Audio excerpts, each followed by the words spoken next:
Indian viewers कविता की हिंदी में पंक्ति दर पंक्ति व्याख्या। 1. Weavers weaving at break of day, बुनकर जो सुबह के समय कपड़े बुन रहे हैं। व्याख्या। कवियत्री बुनकरों से सवाल पूछती हैं कि वे सुबह के समय क्या बुन रहे हैं। यहाँ ब्रेक ऑफ डे का मतलब है दिन की शुरुआत या सूर्योदय।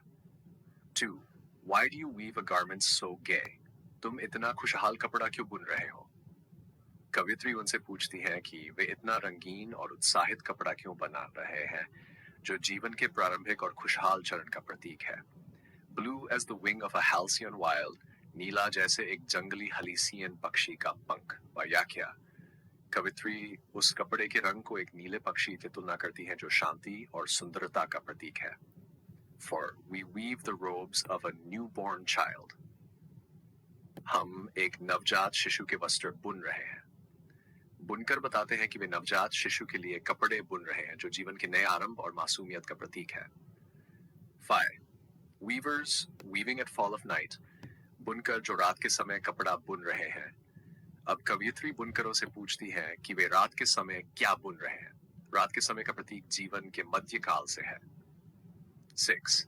Why do you weave a garment so bright? तुम इतना चमकीला कपड़ा क्यों बुन रहे हो। कवियत्री पूछती है कि वे इतना चमकदार और शानदार कपड़ा क्यों बना रहे हैं जो खुशी और उत्सव का प्रतीक है। 7. Like the plumes of a peacock, purple and green, जैसे मोर के पंख बैंगनी और हरे रंग के। कवित्री इस कपड़े के चमकदार रंगों की तुलना मोर के रंग बिरंगे पंखों से करती है जो जीवन के आनंद और उत्सव का प्रतीक है। We weave the marriage veils of a queen. हम रानी के विवाह के घूंघट बुन रहे हैं। बुनकर बताते हैं कि वे एक रानी के विवाह का घूंघट बुन रहे हैं जो विवाह और जीवन के मध्य चरण का प्रतीक है जहां प्रेम और उल्लास होता है। 9. Weavers weaving solemn and still. बुनकर जो गंभीर और शांत होकर बुनाई कर रहे हैं। अब कवियत्री बुनकरों से पूछती है कि वे इस गंभीर और शांत माहौल में क्या बुन रहे हैं। ये जीवन के अंतिम चरण का संकेत है। 10. What do you weave in the moonlight chill? तुम ठंडी चांदनी रात में क्या बुन रहे हो। कवियत्री उनसे पूछती है कि वे इस शांत और ठंडी चांदनी रात में क्या बुन रहे हैं जो मृत्यु के निकट होने का प्रतीक है। White as a feather and white as a cloud. पंख जितना सफेद और बादल जितना सफेद।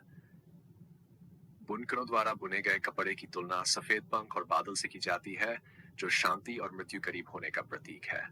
12. We weave a dead man's funeral shroud. हम एक मृत व्यक्ति के अंतिम संस्कार का कफन बुन रहे हैं। बुनकर बताते हैं कि वे मृतक के लिए कफन बुन रहे हैं जो जीवन के अंतिम चरण यानी मृत्यु का प्रतीक है। इस कविता में जीवन के 3 महत्वपूर्ण चरणों को दर्शाया गया है: जन्म, विवाह और मृत्यु। कवित्री ने बुनकरों के माध्यम से इन चरणों का वर्णन किया है जो मानव जीवन की यात्रा को दर्शाता है।